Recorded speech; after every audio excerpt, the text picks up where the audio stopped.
বিশ্বের তৃতীয় বৃহত্তম চাল উৎপাদনকারী দেশ বাংলাদেশ। ভারত ও চীনের পরই বাংলাদেশের অবস্থান। বিপুল উৎপাদনের পরও অভ্যন্তরীণ চাহিদা মেটাতে প্রতি বছর উল্লেখযোগ্য পরিমাণ চাল আমদানি করতে হয়। ভৌগোলিক নৈকট্য, তুলনামূলক কম দাম ও পরিবহন ব্যয়ের কারণে আমদানির প্রধান উৎস ভারত। এছাড়া থাইল্যান্ড, ভিয়েতনাম থেকেও চাল আমদানি করা হয়। 2025 সালে যুক্তরাষ্ট্র থেকে বাংলাদেশের চাল আমদানির ব্যয় আগের বছরের প্রায় 1365 গুণে উন্নীত হয়েছে।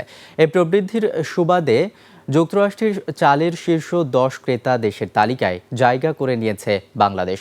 যুক্তরাষ্ট্রের কৃষি বিভাগের 2025 সালের চাল রপ্তানি প্রতিবেদন অনুযায়ী যুক্তরাষ্ট্রের চালের সবচেয়ে বড় ক্রেতা জাপান। এরপর রয়েছে যথাক্রমে Haiti, Mexico, Canada, Iraq, Saudi Arab, দক্ষিণ কোরিয়া, হন্ডুরাস ও তাইওয়ান। তালিকায় 10ম অবস্থানে রয়েছে বাংলাদেশ।